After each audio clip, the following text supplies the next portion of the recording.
Hey everyone, hope you're doing great. Welcome back to my channel.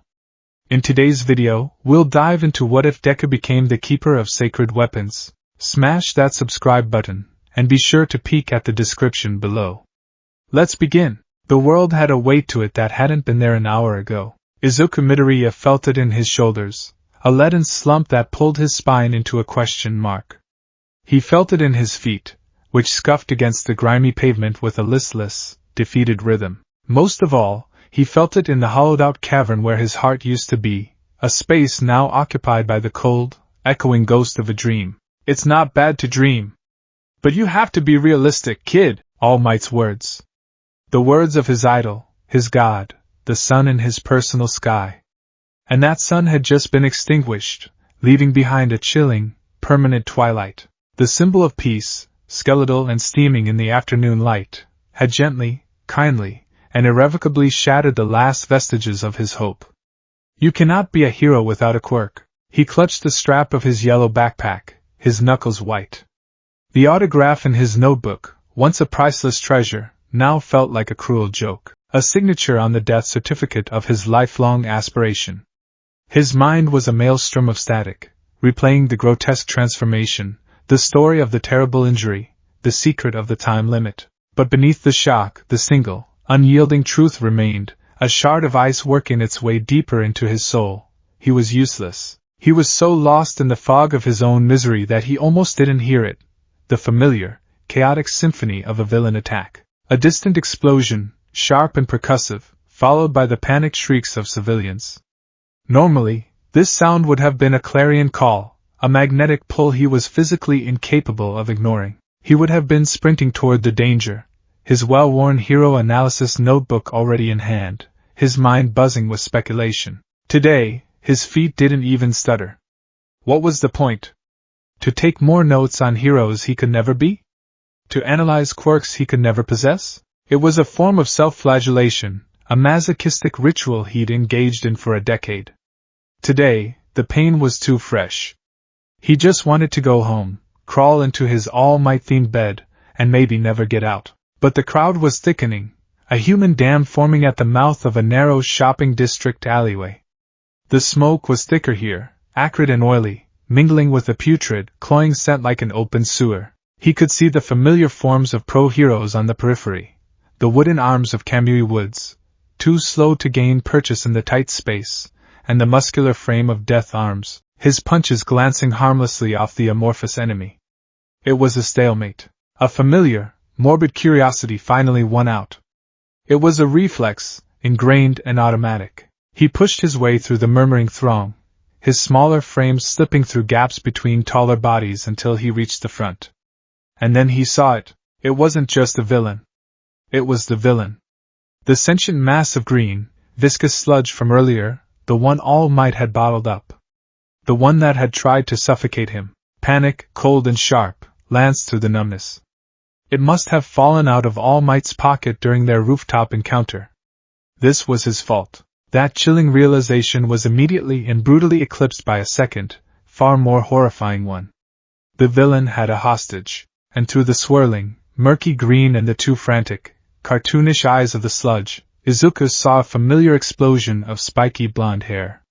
He saw a flash of a black school uniform. He saw crimson eyes, wide not with their usual arrogant fury, but with sheer, undiluted terror. Kaken. The world tilted on its axis. Bakugo was thrashing, suffocating, his own powerful quirk being turned against him. Uncontrollable explosions ripped from his palms, blasting chunks of asphalt and setting fire to nearby storefronts, making it impossible for the other heroes to get close. He was being used as a human bomb, a puppet of filth and malice. Izuku could see his mouth opening in a silent scream, his struggles growing weaker. The heroes were at a loss. Backdraft was trying to contain the fires. Death Arms was trying to clear civilians. Kamui was shouting about the collateral damage. They were doing their jobs, following protocol, but they weren't saving him. No one was moving. They were waiting for someone with the right quirk. Izuku's mind went blank. The crowd, the noise, the heroes, it all faded into a muted gray backdrop. The only thing in focus was Bakugo's desperate, drowning face. He saw a flash of memory. 2 small boys by a creek, Kakin triumphant, himself in awe. He saw a decade of mockery, of useless Deku, of casual cruelty.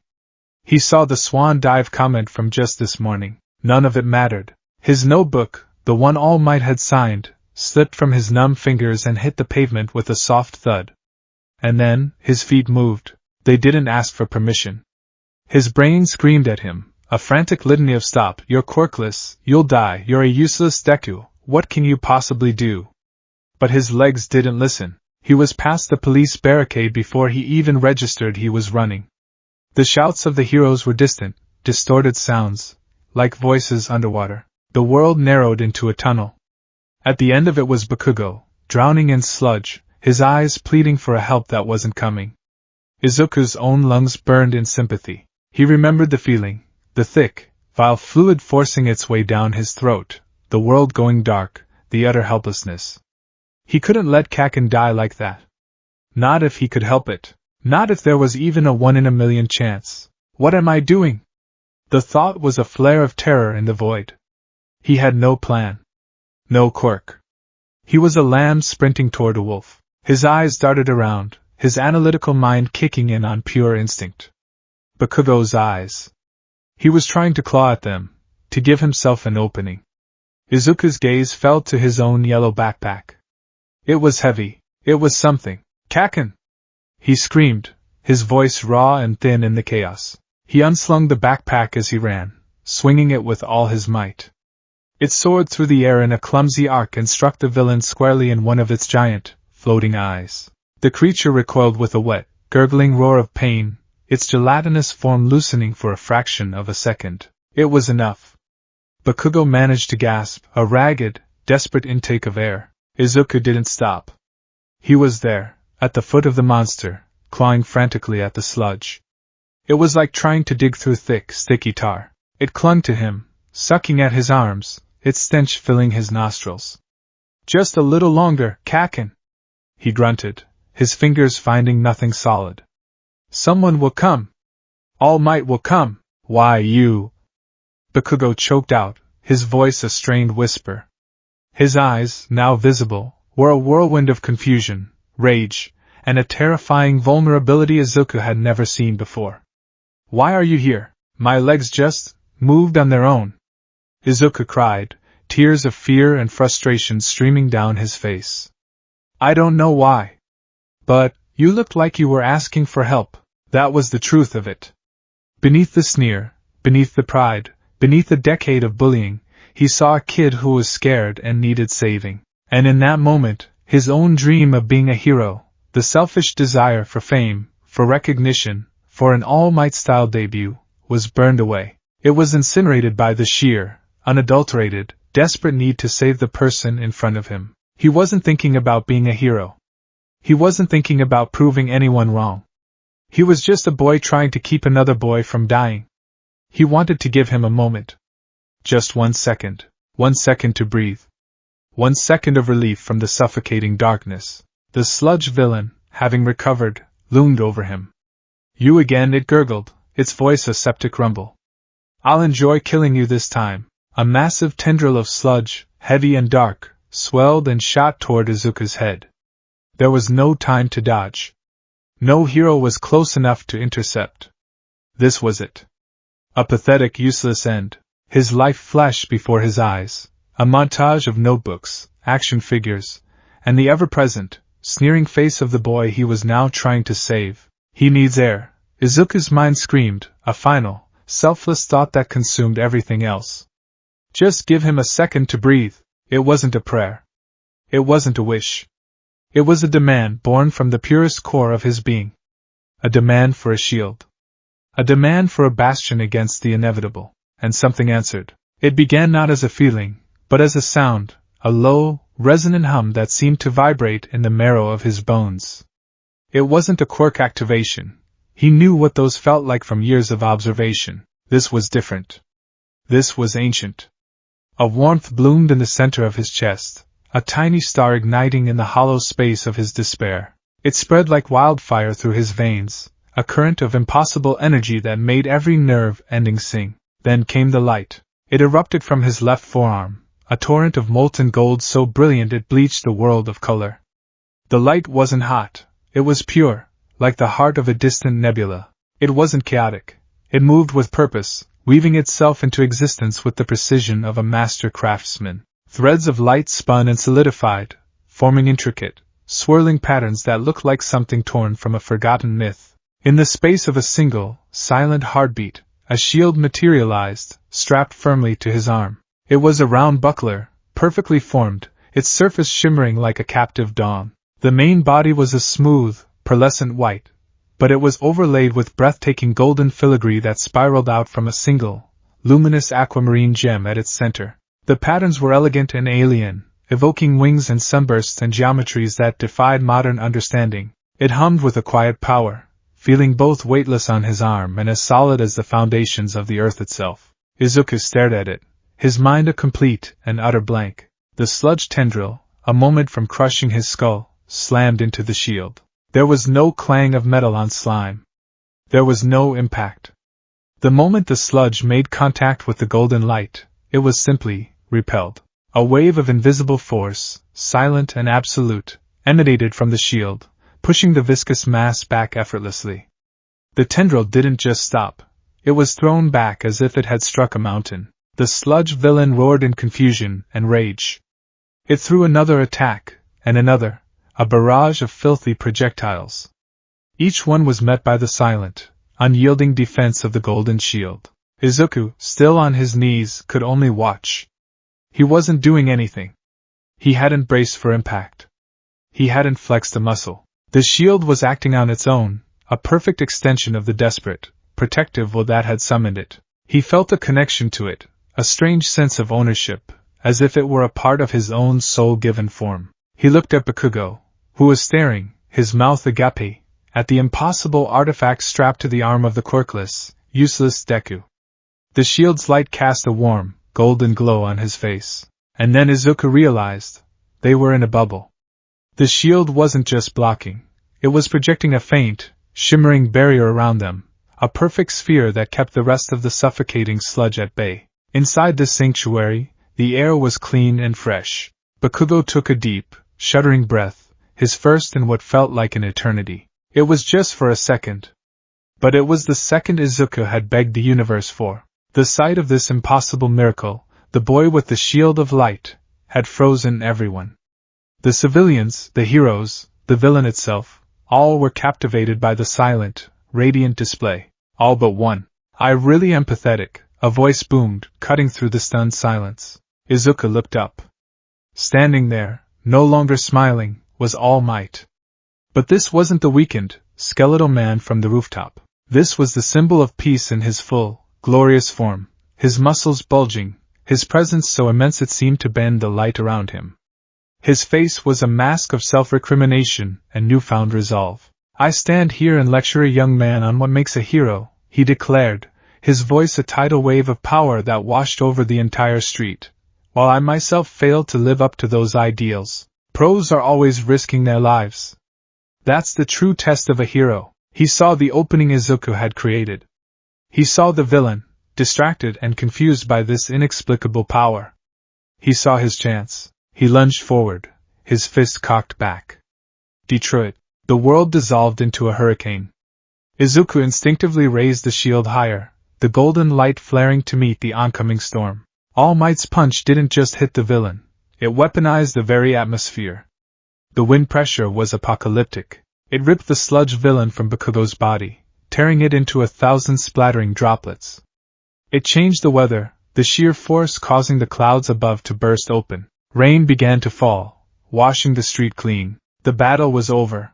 In the sudden, ringing silence that followed, Izuku felt the energy in his veins recede. The warm hum in his chest faded. The shield on his arm flickered, its golden light dimming. It lost its solidity, dissolving into a cascade of glittering motes of light, like dust in a sunbeam, before vanishing completely. His arm felt strangely empty, a phantom weight the only evidence it had ever been there. He was just a boy again, kneeling in a puddle, trembling from a post-adrenaline crash. The world came rushing back in. The press descended like vultures, their cameras flashing. Paramedics rushed to check on Bakugo, who was now sitting up, coughing but otherwise unharmed. The other pro-heroes moved in, a mixture of awe and admonishment on their faces. "You idiot!" Death Arms barked, striding over to Izuku. "There was no reason for you to put yourself in danger like that." "What were you thinking?" Kamui Woods chimed in, more gently. "We had the situation under control. You could have gotten yourself killed, son." Izuku didn't answer.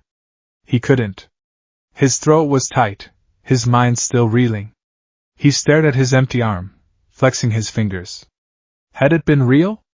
Had he hallucinated the whole thing? The scorch marks on the pavement, and the lingering smell of ozone said otherwise. He was helped to his feet, scolded for his recklessness, and then largely ignored as the media swarmed the true hero of the hour, All Might, who was giving a booming, confident interview. Izuku just wanted to disappear. He picked up his fallen notebook, its pages now damp, and began to shuffle away, his head down, trying to become invisible. He had almost made it out of the cordon when a large hand clamped down on his shoulder. He flinched, expecting another lecture. "I need a word with you, young man." It was All Might. But not the bombastic hero. In a billow of steam, he had deflated back into his skeletal form, quickly pulling Izuku into a deserted side street, away from prying eyes. He was coughing, a speck of blood on his lips, but his eyes, those deep-set, shadowed eyes, were fixed on Izuku with an intensity that was far more unnerving than his hero form's bravado. "First," All Might began, his voice a low rasp, "I want to thank you. And I want to apologize. What I did on that rooftop. I was wrong. You, more than anyone else here, acted like a true hero today." Izuku's eyes widened. "And no. It was my fault. The villain only got away because I distracted you, and then I just got in your way."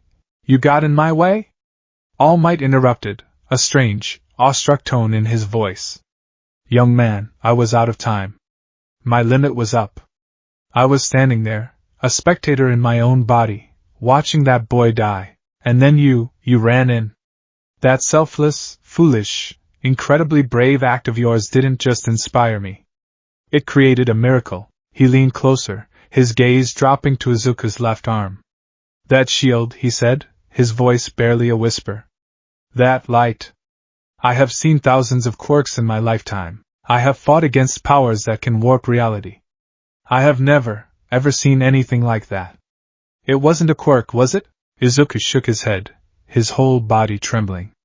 "I don't know what it was," he stammered, the honest, terrifying truth. "I'm quirkless. The doctor said so. I wanted to protect him. I thought I needed a shield. And then, it was just there." All Might stared at him for a long, silent moment, his expression unreadable. It was a mixture of shock, awe, and a deep, profound confusion. He looked like a man who had just witnessed a fundamental law of the universe being broken. It felt. All Might searched for the word. Ancient. The power radiating from it. It was clean. Pure. Not like a quirk, which is a biological function. This was something else entirely. Something inherited, maybe. Or bestowed. He straightened up, his face grim but resolute. "This changes things. Everything, perhaps. I don't have the answers for what happened to you today, young man. But I was wrong about you. You told me you wanted to be a hero. And you showed me that a heroic spirit isn't tied to what power you have in your body." He paused, a flicker of the old All Might smile gracing his thin lips. "It's about what you have in your heart. And your heart, young Midoriya, is worthy." He coughed again, wiping his mouth with the back of his hand. "This power, whatever it is, has chosen you for a reason. You need to understand it. You need to control it." He pulled a small card from his pocket and pressed it into Izuku's hand. It had a phone number on it. "I don't know what I can do, but I know people who might. People who know about the strange corners of our world. Call me. We will figure this out together." With a final, meaningful nod, the symbol of peace turned and disappeared into the darkening alleys, leaving Izuku alone with a racing heart, a damp notebook, and a phone number that felt heavier than the entire world. The walk home was a disorienting blur. The sun had set, and the street lights cast long, distorted shadows that seemed to writhe in his peripheral vision. Every sound was magnified: the distant wail of a siren, the clatter of a closing shop grate, the whisper of the wind. The world felt thin, as if he could press his fingers through it, and touch something else on the other side. He kept touching his left forearm. There was nothing there but the sleeve of his scorched uniform and his own skin. Yet he could still feel it. A residual warmth. A phantom weight. A faint, electrical hum just beneath his hearing. He felt changed. Violated and empowered all at once. What was that thing? A quirk that had manifested 15 years late? That was unheard of. It didn't feel like a part of him, like Bakugo's explosions were a part of his hands. It felt like he had reached out, and something ancient had reached back. All Might's words echoed in his head.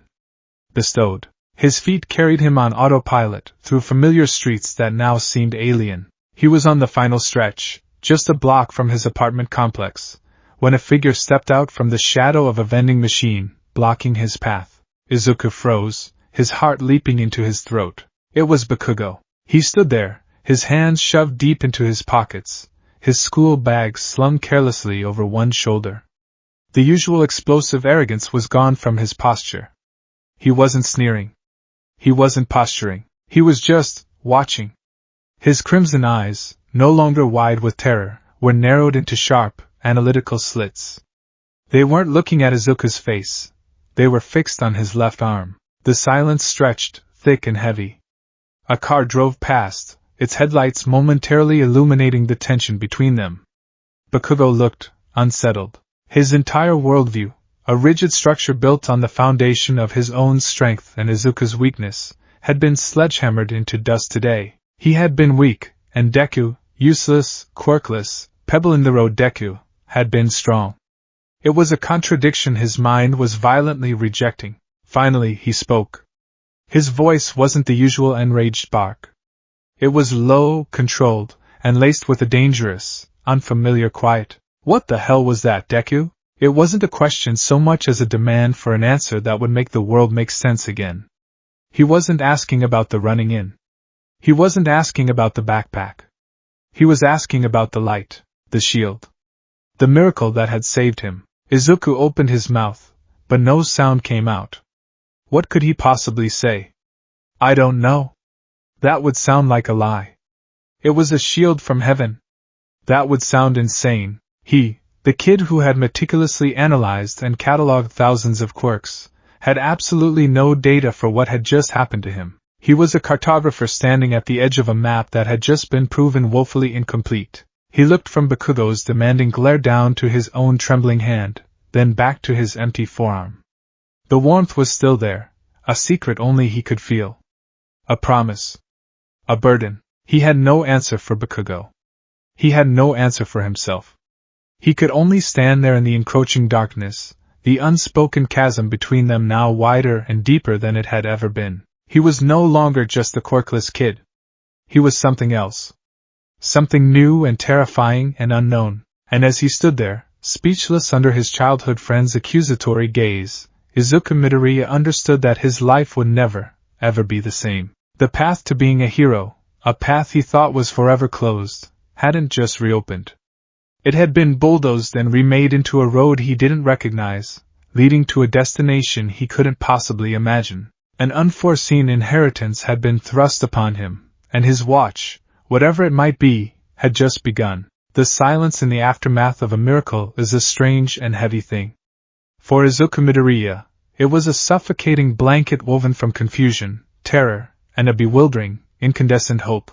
The walk home had been a dreamlike fugue state, his confrontation with Kaken a jarring splash of cold water. Now, sitting on the edge of his bed in his all-might-saturated bedroom, the world felt flimsy, like a stage set whose curtains had been pulled back to reveal the vast, dark machinery operating behind it. He spent the next 2 days in a self-imposed limbo. He told his mother a half-truth, that he'd gotten caught up in the villain attack, that a pro-hero had shielded him, that he was just shaken up. She'd fussed over him with her usual gentle panic, her relief so palpable it made him feel guiltier than any lie ever could. But how could he tell her the truth? "Mom, I think a magic shield grew out of my arm to save Kaken, And then All Might himself told me I was worthy and gave me his secret phone number. He would be in a hospital ward before he finished the sentence. So he waited.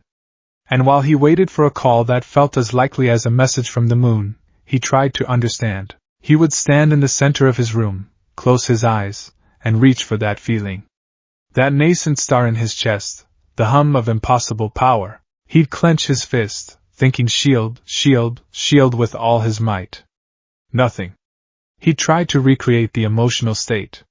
He imagined his mother in danger, a falling piece of rubble. He felt a jolt of fear, a protective urge, but his arm remained stubbornly, disappointingly normal. He tried to recall the precise, selfless desperation of that moment in the alley. It was like trying to bottle lightning. The emotion had been too pure, too primal, to be synthetically reproduced. He was a failure even at having a superpower. The doubt began to creep in, a cold and familiar poison. Had he imagined it? A stress-induced hallucination? But the evidence was undeniable. Bakugo's stunned silence was more damning than any accusation. The news reports, while focusing on All Might, showed brief clips of a brilliant golden light erupting from the chaos before the camera was knocked aside by the wind pressure. It was real, which meant he was the variable. He was the faulty component. He stared at the small, crisp business card on his desk. It was stark white, with nothing but a simple phone number printed in black ink. No name, no title. A ghost's contact information. He picked up his phone a dozen times, his thumb hovering over the numbers, only to snatch it back, his heart hammering against his ribs. What if All Might had changed his mind? What if he'd consulted some expert who told him Izuku was just a freak occurrence, a one-off anomaly? The rejection from his idol had almost broken him. A second, more personal rejection would surely finish the job. On the third day, as Izuku was miserably attempting to study for his middle school finals, his phone buzzed. An unknown number. His breath hitched. His hands started to sweat. With a trembling finger, he answered. Hello, young Midoriya? The voice was thin and reedy, but unmistakable. It was All Might's civilian form. All Might? Yes. It's me. He squeaked, jumping to his feet and nearly knocking over his chair. Good. I apologize for the delay. This situation required a very specific consultation. There was a pause, and Izuku could hear a tired sigh on the other end. As I said, what you manifested is beyond my expertise. It is not a quirk. I am certain of this. It felt different. I have made a call to the only man I know who has dedicated his life to the forgotten corners of hero history. He has agreed to meet you. Izuku's mind raced. An expert? A historian? Who is he? His name is Sorahiko Torino. You will know him as the jet-fast hero, Gran Torino, All Might said. He was my predecessor's homeroom teacher at UAN. He trained me for a time. Izuku's brain short-circuited. Gran Torino? He was a legend, a hero from a bygone era known for his incredible speed and his notoriously harsh teaching methods. He had retired years ago, fading from the public eye almost completely. He was a piece of living history. He's expecting me? Izuku stammered, overwhelmed. He is. But I must warn you, young man, All Might's voice grew serious. He is eccentric. And deeply skeptical. He doesn't suffer fools. And right now, we are both fools in the face of this mystery. Do not expect a warm welcome. Expect a test. He will want to see this power for himself. I don't know if I can, Izuku confessed, his voice small. I've been trying. I can't make it appear. Then you will have to find a way, All Might said, his tone firm but not unkind. This is your power, young Midoriya. Your responsibility. Sorahiko will either help you unlock it or dismiss you entirely. The choice, I suspect, will be yours. I've sent the address to your phone. Be there tomorrow at noon. And good luck. The line went dead. Izuku stared at his phone, a new text message glowing on the screen. It was an address in a neighboring city, a district known for its old, pre-quirk architecture. His fate, it seemed, rested in a meeting with a crotchety old man who trained the symbol of peace. No pressure at all. The building was a relic, a stubborn oak tree in a forest of steel and glass saplings. It was a two-story traditional dojo, its dark timber walls weathered by decades of sun and rain, its tiled roof slightly askew. A simple wooden sign hung over the entrance. The characters for Shimada Dojo faded almost to illegibility. The air around it seemed quieter, dustier, as if it existed a few seconds out of sync with the bustling modern city surrounding it. Izuku stood before the sliding shoji door, his heart thumping a nervous rhythm against his ribs. He had worn his best tracksuit, which still felt woefully inadequate. In his backpack, wrapped carefully in a soft cloth, was a single, cherished item, a limited edition Silver Age All Might figurine, one of the first pieces of merchandise ever made. He didn't know why he'd brought it, but it felt like a talisman, a connection to the dream that had started this whole mess. He took a deep breath, straightened his shoulders, and slid the door open. Hello? I'm Izuku Midoriya. All Might sent me. The interior was cavernous and dim, smelling of old wood, floor wax, and sweat. Dust motes danced in the single beam of sunlight lancing down from a high window. The floor was covered in tatami mats, worn smooth in patches from countless hours of training. The walls were bare, save for a single, stark calligraphy scroll depicting the kanji for truth. The dojo was empty. Hello? Izuku called again, his voice sounding small in the vast space. He took a hesitant step inside, the door sliding shut behind him. Was this a joke? Had he gotten the address wrong? You're late, a voice rasped from above. Izuku yelped and stumbled backward, his eyes shooting up to the rafters. There, perched impossibly on a narrow wooden beam like some kind of geriatric gargoyle, was a tiny, wizened old man. He was clad in a simple white gi and sported a ridiculously oversized cape and yellow boots, a comical remnant of his hero costume. His face was a roadmap of wrinkles, his eyes hidden behind a yellow-tinted mask. It was unmistakably Gran Torino. You're 2 minutes late, the old hero repeated, his voice scratchy and impatient. Tashinori was always late, too. A sloppy habit for a sloppy generation. Before Izuku could stammer an apology, Gran Torino leaped. He didn't just jump down.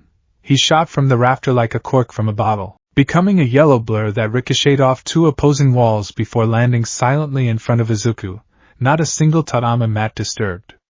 The sheer, casual speed was breathtaking. So, Gran Torino said, circling Izuku like a hawk inspecting a field mouse. You're the one who's got Tashinori in a tizzy. The quirkless miracle boy. His voice was dripping with disbelief. He calls me up after years of silence, babbling about shields of light and ancient powers. Sounded like he'd finally cracked. You don't look like much. Izuku swallowed hard. It's an honor to meet you, sir. Save it, Gran Torino snapped, stopping directly in front of him. He was barely taller than Izuku, but his presence was immense. I'm not here for pleasantries. I'm here because the #1 hero in the world, the symbol of peace, has apparently lost his mind. He says you have a power that's not a quirk. Prove it. Show me. He crossed his arms, tapping an impatient boot on the floor. The message was clear, impress me or get out. I'll try, Izuku said, his voice trembling. He closed his eyes, centering himself as he had practiced. He thought of the sludge villain, of Bakugo's terrified face. He tried to summon the desperation, the pure, selfless will. He focused on his left arm, begging for the light, for the hum, for anything. Nothing happened. His arm remained an arm. The air remained empty. He opened his eyes. Gran Torino's expression, visible even under the mask, was one of profound disappointment. I see, the old man said, his tone flat. So he has cracked. Stress of the job, I suppose. A shame. He turned his back on Izuku, starting to walk away. You can see yourself out. Don't waste any more of my time. Panic seized Izuku. No, wait. It's real. I swear. Gran Torino stopped but didn't turn around. A real delusion, maybe? A story you cooked up to get attention. The boy who cried hero. It's not a lie. Izuku insisted, his voice cracking. It happened. Ask Katsuki Bakugo. He saw it. Yes, the boy you saved, Gran Torino mused, finally turning, a cruel glint in his eye. Tashinori told me. You ran in, quirkless and stupid, and got lucky. Maybe the villain's quirk created a light show. Maybe you hit your head and dreamed the whole thing. There are a dozen rational explanations, and ancient magic isn't one of them. He was being dismissed. The one person in the world who might have answers was about to throw him out like yesterday's trash. Desperation, raw and familiar, began to bubble in his chest. I can do it, Izuku said, more to convince himself than the old hero. I just don't know how to control it yet. Gran Torino stared at him for a long moment, then a slow, dangerous grin spread across his face. All right, kid. You want to prove it? We'll do it my way. He gestured to the center of the dojo. Sit. Meditate. They say these spiritual powers respond to a clear mind, right?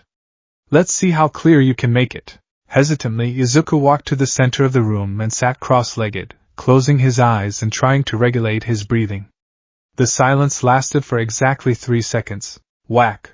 A sharp, stinging pain erupted on his shoulder. He yelped, his eyes flying open. Gran Torino stood over him, holding a bamboo shurnai. Mind wasn't clear. I could hear you thinking from here. It's loud. Oh no, he's going to hit me. I hope I can do this. What if I fail? Pathetic. Again. Izuku closed his eyes, trying again. He focused on the mantra shield. Whack! This time on the other shoulder. Too much desire, Gran Torino chided. You're trying to force it. It's like trying to grab water. The tighter you squeeze, the more it slips through your fingers. Clear your mind. Become a vessel, an empty cup. This went on for what felt like an hour. Izuku's shoulders throbbed. Every time he thought he was close to a state of calm, the shurnai would strike. A painful punctuation marked to his failure. Gran Torino would offer cryptic, insulting advice. You're thinking about not thinking. That's still thinking. Is your skull always this empty, or is it just when you're trying to use it? Toshinori learned faster than this, and he's a blockhead. Finally, frustrated and sore, Izuku slumped. I can't do it. Of course you can't, Gran Torino said, tossing the shurnai aside. Your head is too full of noise. Let's try something else. He disappeared into a back room and returned with a tray. On it was a single, delicate porcelain teacup, filled to the brim with steaming green tea. He set it carefully in Izuku's outstretched hands. Hold it, he commanded. Don't spill a single drop. Izuku, confused, did as he was told. The cup was hot, the ceramic thin. He focused on keeping his hands steady, and then Gran Torino began to move. He wasn't just walking. He was using his quirk, becoming a yellow pinball of kinetic energy. He zipped past Izuku's ear, the gust of wind making the tea slosh dangerously. He ricocheted off the ceiling, landing behind him with a loud thump that made Izuku jump. He ran circles around him, his boots thudding a disorienting, high-speed rhythm on the tatami mats. Nervous, kid? He taunted, his voice coming from 3 different directions at once. Focus is about control amidst chaos. If a little wind can distract you, how do you expect to summon a weapon in a real fight? A villain isn't going to wait for you to find your zen. Izuku's arms burned from the strain. Sweat beaded on his forehead, threatening to drip into the cup. The tea sloshed, nearing the lip. He could feel the old hero's presence everywhere at once. It was a sensory overload designed to break him. He grit his teeth, focusing all his being on the single, simple task. Don't spill the tea. He lasted for a commendable 30 seconds before a particularly close pass sent a tremor through the floor. His hands jerked, and a scalding hot trickle of tea splashed over his fingers onto the mat. He had failed again. Gran Torino came to a sudden halt, the abrupt silence almost as jarring as the noise. He looked at the spill on the mat, then at Izuku's crestfallen face. He let out a long, weary sigh. This is a waste of time, he said, his voice devoid of its earlier taunting energy. It was just tired. I don't know what Toshinori saw, kid. But it's not here. Maybe it was a one-time fluke, a freak atmospheric condition interacting with the villain's quirk. But you're just a normal, quirkless boy with a hero complex. The words were a physical blow, heavier than any strike from the shurnai. Izuku's shoulders slumped in defeat. He had failed. He had let All Might down. He was a fraud. I'm sorry to have wasted your time, Sir, he mumbled, his eyes stinging. He placed the teacup carefully on the floor and reached for his backpack. It was over. Yeah, Gran Torino grumbled, watching him. Just get your things and go. Tell Toshinori to get his eyes checked. Izuku's fingers fumbled with the zipper of his backpack. As he pulled it open, the cloth-wrapped figurine inside shifted. Gran Torino's eyes narrowed. What's that? Before Izuku could answer, the old man's hand shot out, faster than sight, and snatched the object from his bag. With a flick of his wrist, he unwrapped it. There, in his wrinkled hand, was the Silver Age All Might figurine. It depicted the hero in a classic pose, fists on his hips, cape billowing, his face caught in a triumphant, beaming smile. It was a relic of a more optimistic time. Ha! Gran Torino let out a short, humorless laugh. Of course. An All Might doll. You're one of those fanatics. Please be careful with that. Izuku blurted out, a note of panic in his voice. It's a first-run edition from his debut year. It's important to me. Gran Torino looked from the figurine to Izuku's desperate face, and a cruel, calculating gleam returned to his eyes. He had one last idea. One final, nasty test. Important, huh? He said, tossing the figurine lightly in his hand. This is your problem, kid. You're so obsessed with him, you can't find your own strength. You worship the symbol, but you don't understand the man. This sentimental junk is holding you back. His fingers tightened around the figurine. Maybe, he said, his voice dropping to a low, menacing tone, you just need to let it go. With a sharp, deliberate motion, he drew his arm back, preparing to smash the figurine against the far wall. Time seemed to slow down. Izuku saw the movement, the glint of light on the painted plastic, the impending impact. His mind didn't process it as a threat to himself. The shurnai, the taunts, the near misses with the tea, all of that had been about him. This was different. This was an attack on something else. That figurine wasn't just a piece of plastic. It was his dream. It was the physical embodiment of every hope he'd ever had, every notebook he'd ever filled, every time he'd watched a video of All Might saving someone with a smile. It was the symbol of a world where good always won, where anyone could be a hero. To see it destroyed, so casually, so cruelly, by the man who had trained that very hero, it was blasphemy. It was wrong. It needed to be protected. He didn't think. He didn't plan. He didn't try to summon anything. He just reacted. A desperate, protective roar tore from his throat, a sound he didn't recognize as his own. No, the star in his chest didn't just ignite. It went supernova. A blinding, cataclysmic explosion of golden light erupted from his left arm, so powerful it threw Gran Torino back a step, his eyes wide behind his mask. The light was not a gentle dawn this time. It was a furious, protective sunburst. It sang a high, celestial note that vibrated through the very timbers of the dojo. Threads of pure energy, more intricate and complex than before, wove themselves into existence with furious speed. The filigree was sharper, the lines more defined. The central gem pulsed with an inner turquoise fire. In an instant, the aegis of fortitude was there, strapped to his forearm, humming with a power that felt like a living thing. It was more solid, more real than it had been in the alley. Izuku was on his feet, his left arm raised, the shield positioned between Gran Torino and the imaginary point on the wall where the figurine would have shattered. His body was thrumming, every cell alive with the borrowed energy. He wasn't tired. He felt like he could hold back the ocean. Gran Torino was frozen mid-throw. He stared, utterly dumbfounded, at the shield. The arrogant smirk was gone, replaced by an expression of pure, unadulterated shock. His arms slowly lowered, his fingers uncurling.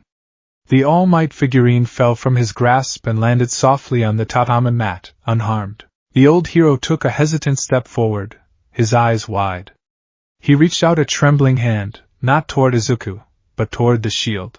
His fingers, wrinkled and calloused from a lifetime of combat, gently traced the spiraling golden insignia that emanated from the central gem. It can't be, he whispered, his voice thick with a forgotten awe. After all this time.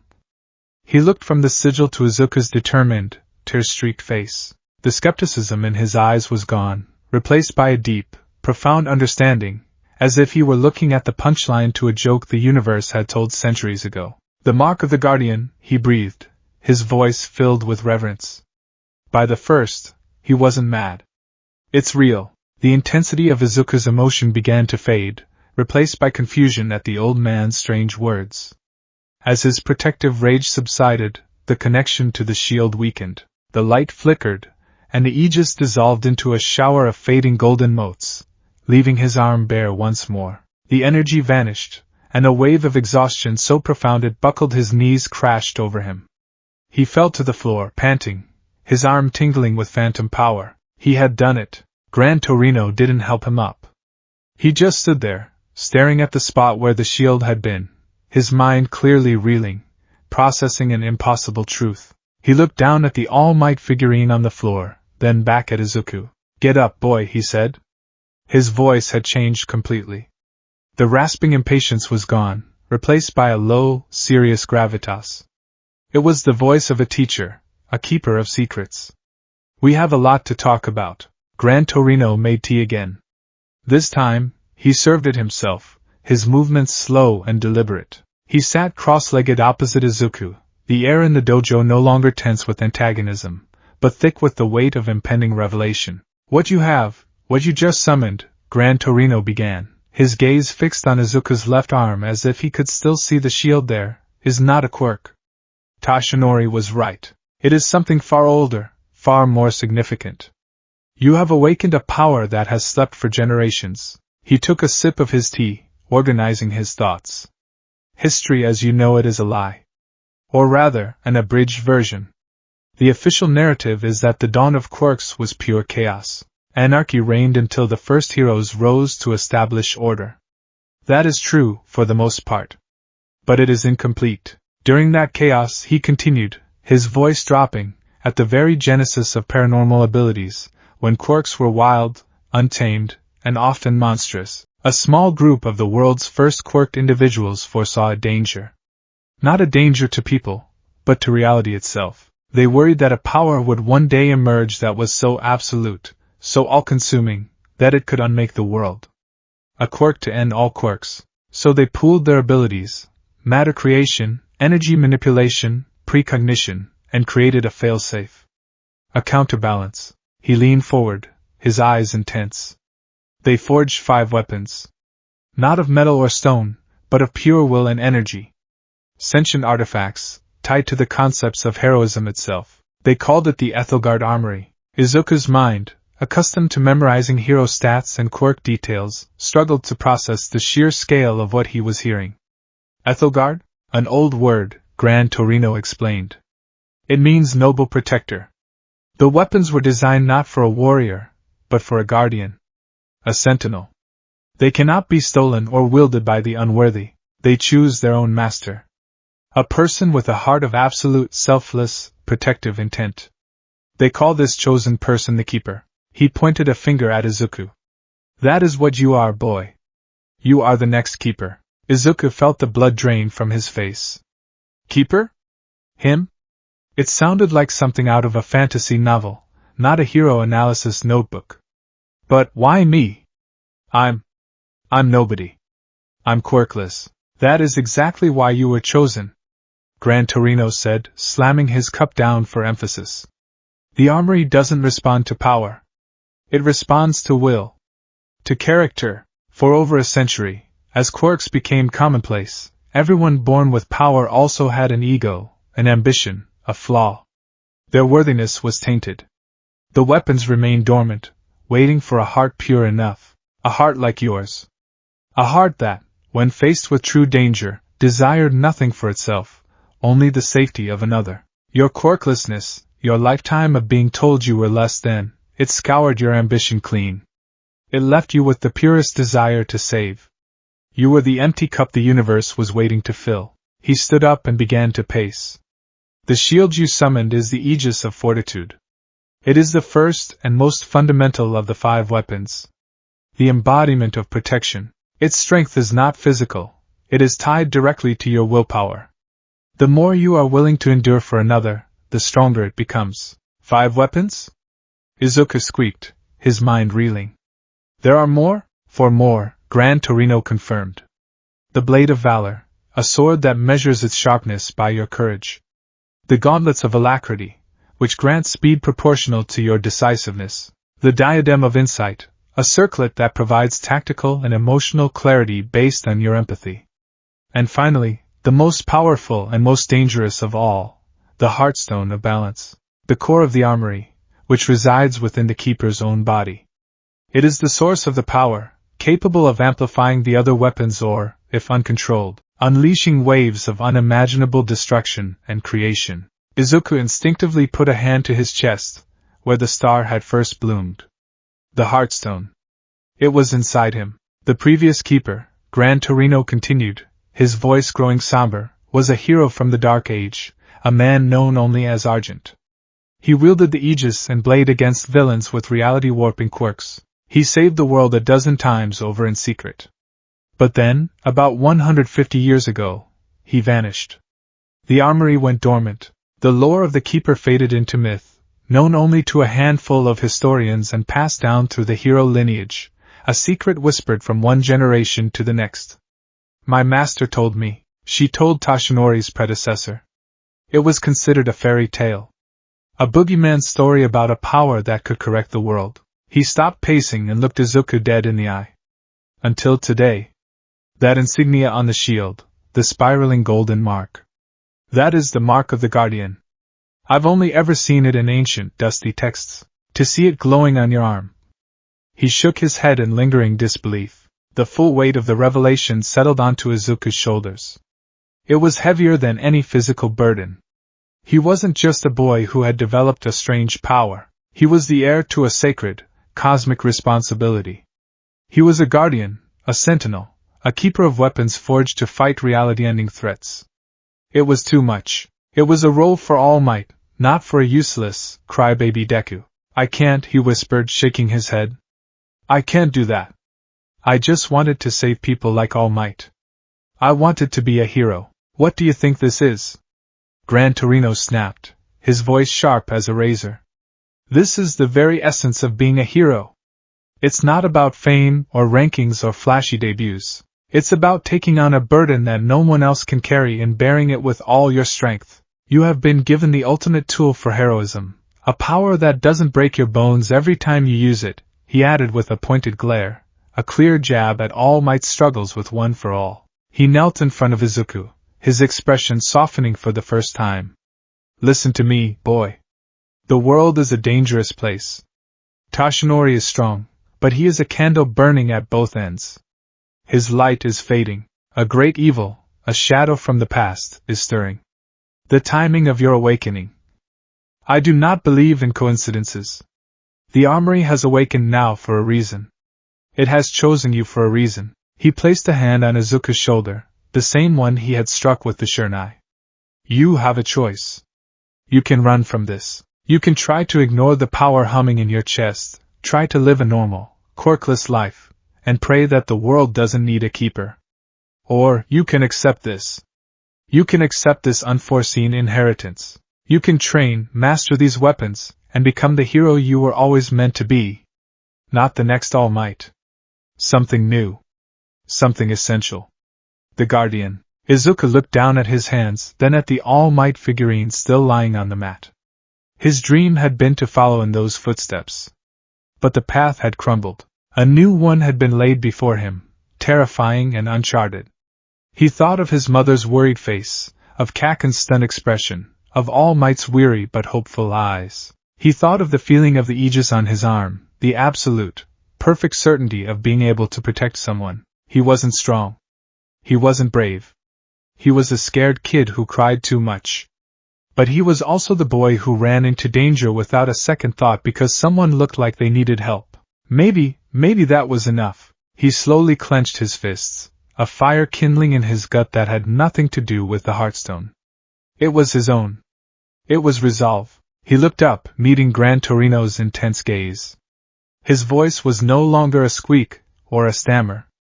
It was quiet, but it was steady. I'll do it, he said. I'll be the keeper. A small, determined smile touched his lips. And I'm still going to be a hero. I'll go to Yue. I'll learn everything I can. I'll learn how to use these weapons to save everyone. Gran Torino's wrinkled face broke into a wide, fearsome grin. It was the first genuine smile Izuku had seen from him. Good, the old hero declared, rising to his feet. Because your training starts now. And the UA entrance exam is in 10 months. If you think my little tests today were hard, you're in for a rude awakening. I'm going to forge you into a keeper worthy of the name, Izuku Midoriya. I'm going to work you to the bone. Izuku looked at the stern, legendary hero, at the ancient dojo around him, and at the path stretching out before him, filled with impossible challenges and sacred duties. It was terrifying. It was overwhelming, but for the first time since All Might had crushed his dream on that rooftop, he felt a genuine, unshakable sense of purpose. He wasn't a hero's successor. He was a guardian reborn, and his journey was just beginning. The 10 months that followed were a crucible.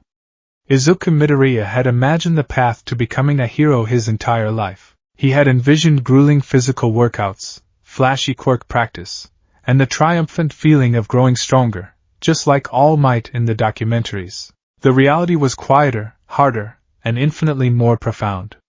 He was not being trained to be a fighter. He was being reforged, mind, body, and soul, into a guardian. His training ground was not a state-of-the-art gym, but a dusty, silent dojo.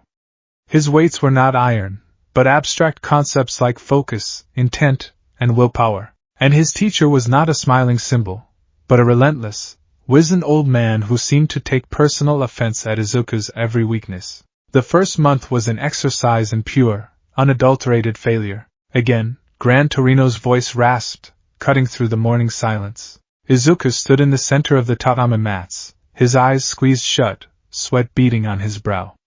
He was reaching for the heartstone, for that nascent star in his chest, trying to coax the Aegis into existence. He imagined a collapsing building, his mother trapped beneath. He felt a jolt of panic, a familiar, protective urge. A faint golden shimmer flickered over his forearm, fragile as a soap bubble, and then immediately vanished. He let out a frustrated gasp. Whack! The bamboo shurnai struck his calf, sharp and stinging. He yelped and stumbled. Pathetic, Gran Torino stated, not cruelly, but as a simple matter of fact. You're using fear. Panic. That's a dirty fuel, boy. It's volatile. It gives you a momentary spark, but it has no staying power. A proper fire needs seasoned wood, not flash paper. The Aegis isn't a panic button. It is a declaration. It is the physical manifestation of an unwavering will. Your will is as firm as a bowl of jelly. His method was deconstruction. For years, Izuku's identity had been built on a foundation of inadequacy, his personality a patchwork of nervous habits, frantic apologies, and desperate hero worship. Gran Torino sought to tear it all down to the studs. The primary exercise was meditation. It sounded simple. Deceptively so. Izuku would sit, cross-legged and straight-backed, and be instructed to clear his mind. Gran Torino, however, made it his personal mission to ensure Izuku's mind was anything but clear.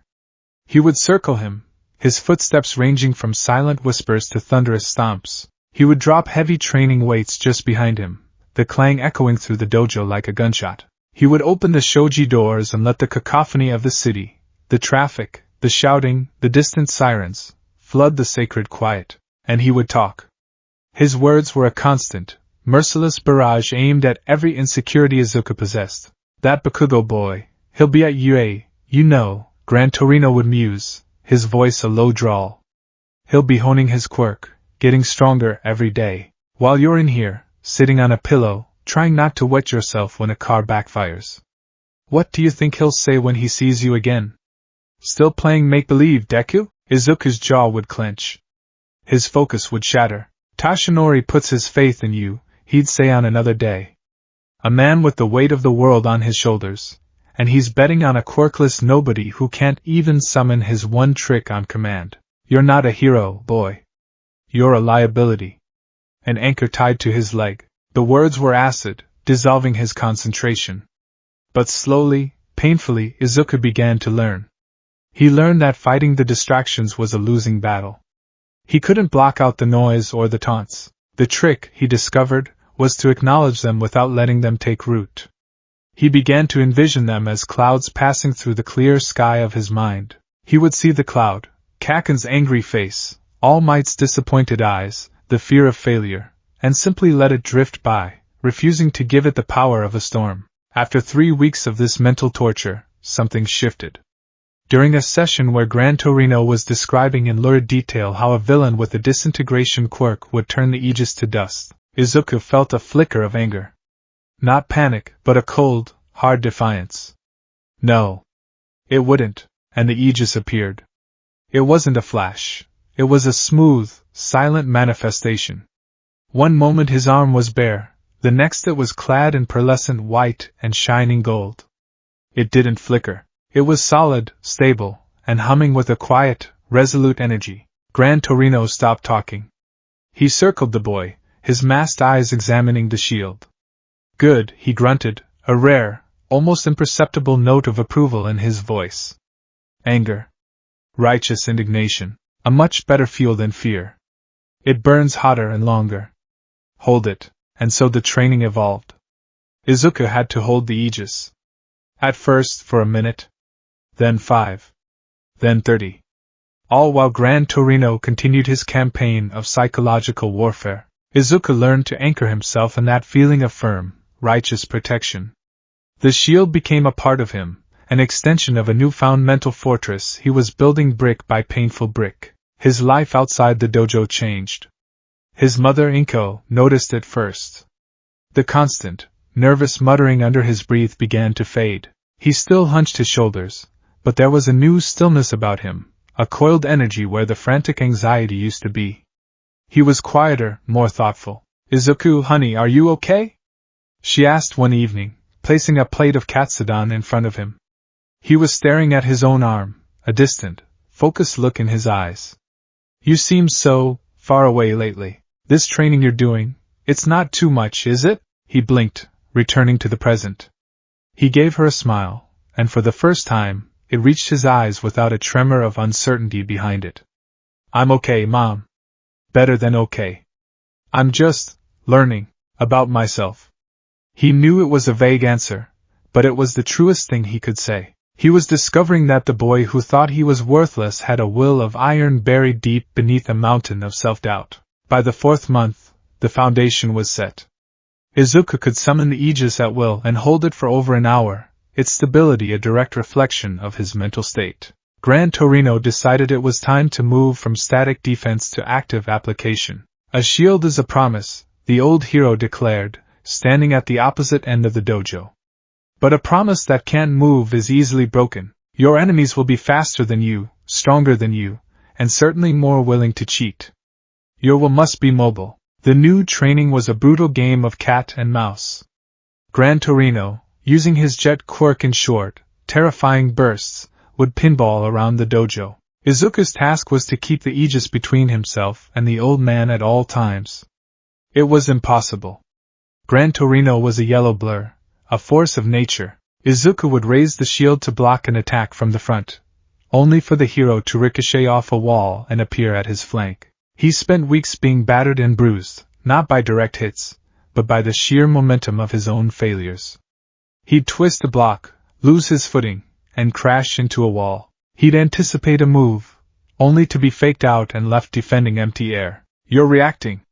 Gran Torino yelled, zipping past his ear with a gust of wind that made him stagger. A reaction is always a step behind. You need to anticipate. Feel the flow of the battle. A guardian doesn't just build a wall. He becomes the wall, moving it where it needs to be before the first stone is thrown. Izuku, panting and exhausted, felt the familiar sting of despair. I can't. You're too fast. Then make me slow down. Gran Torino retorted. He shot towards the wall behind Izuku, where the truth calligraphy scroll hung. What will you do when the attack isn't aimed at you, but at what you're protecting? He wasn't aiming for Izuku. He was aiming for the scroll. Izuku's instinct screamed at him to throw himself in front of it, but he knew he wouldn't be fast enough. Blocking with the Aegis wouldn't work. Gran Torino would just bounce off and hit it from another angle. He was trapped. He couldn't just defend. He had to intervene. He had to push back, to create space, to enforce his will on the situation. He needed more than a shield. He needed a statement. He needed a sword. The thought wasn't born of aggression. It wasn't a desire to harm. It was a surge of pure, proactive will. It was the decision of a guardian stepping out from behind his wall to say, thus far, and no further. A new sensation erupted from the heartstone in his chest. It wasn't the steady, grounding warmth of the Aegis. This was a sharp, thrilling, terrifying current of energy. It shot down his right arm, hot and electric. If the Aegis was the earth, this was the lightning. His right hand flew up, and as he opened his fist, a column of brilliant white light erupted from his palm. It was brighter than the Aegis's gold, a stark, clean, incandescent white that seemed to absorb the shadows around it. The light coalesced with breathtaking speed, solidifying not into a shield's defensive curve, but into the long, elegant, and lethal-looking shape of a double-edged sword. The blade of valor was borne into his hand. It was beautiful and terrifying. It had no physical cross-guard, just a smooth, hilt-like formation of solidified light that fit perfectly into his grip. The blade itself was a meter long, impossibly thin, and seemed to vibrate with a high, celestial hum, a countermelody to the Aegis's low, resonant thrum. It didn't reflect the light in the dojo. It was the light. Izuku stared at it, mesmerized and horrified. He was holding a weapon. A real, honest-to-goodness sword made of pure energy. He, who had never thrown a real punch in his life, was armed. Gran Torino came to an abrupt halt, his feet skidding on the tatami mats. He stared at the blade, a slow, predatory grin spreading across his face. Well, he breathed.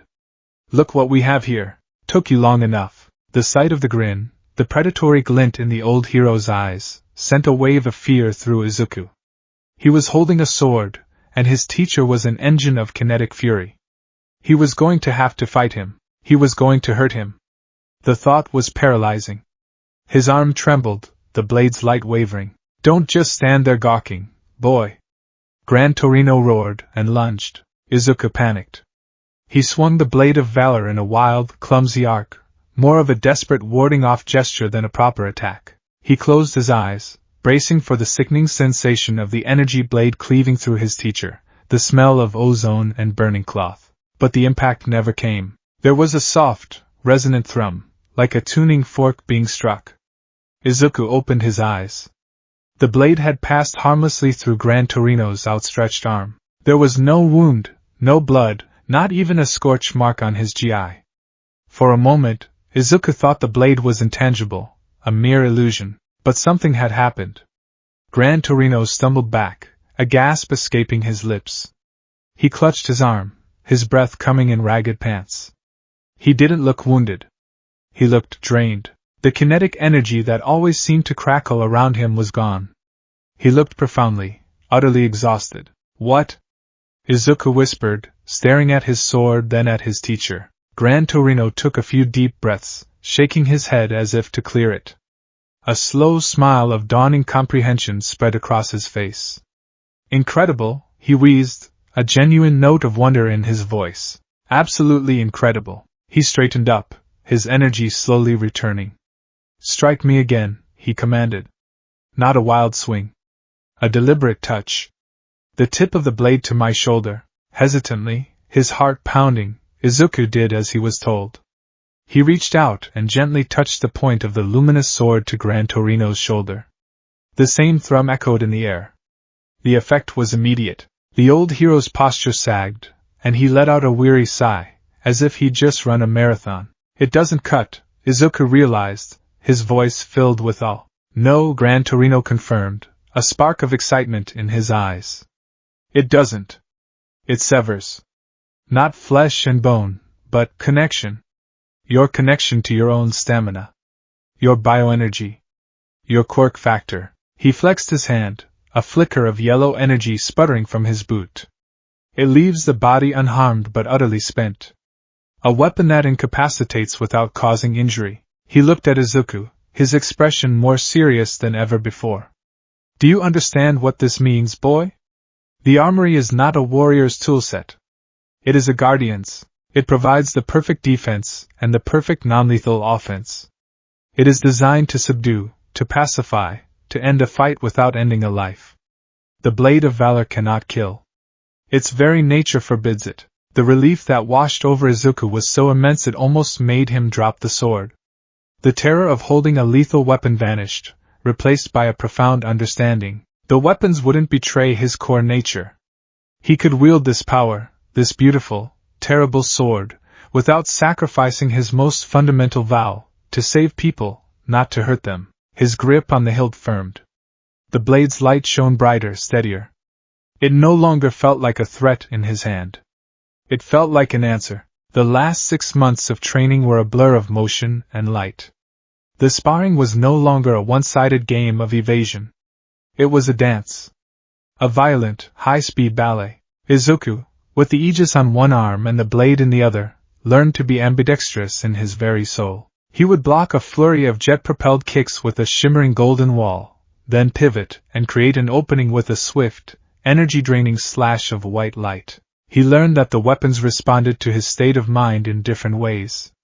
The aegis was strongest when he was calm, resolute, and enduring. The blade was sharpest when he was decisive, courageous, and acting without hesitation. A moment of fear would dull the sword's edge. A moment of doubt would cause the shield to flicker. To wield them both was to achieve a perfect, simultaneous state of calm resolve and decisive action. It was a paradox he had to embody. It was during these final months that his old habits found a new, powerful purpose. One night, unable to sleep, his mind buzzing with the day's training, he reached not for a fresh hero analysis notebook, but for a new, blank one. He didn't draw heroes. He drew his own weapons. The first page was a detailed schematic of the aegis of fortitude. He drew it from memory, every intricate spiral of filigree, every facet of the central gem. But next to the drawing were notes, the same frantic, analytical scrawl that had once documented Kamui Woods' finishing moves. Aegis of Fortitude Analysis version 1.1. Power source. Keeper's willpower. Directly proportional. Does emotional state affect durability? E.g., fear versus resolve. Defensive capabilities. Blocks physical energy-based attacks. Is there a limit? What would happen against a quirk like erasure? Is it a quirk itself, or a phenomenon? If the latter, it may be immune. Barrier projection can create a sphere-sludge villain, or a flat wall training. Max range? Max area? Can I shape it? E.g., a dome, a ramp? Could I create multiple, smaller barriers? Test required. He turned the page.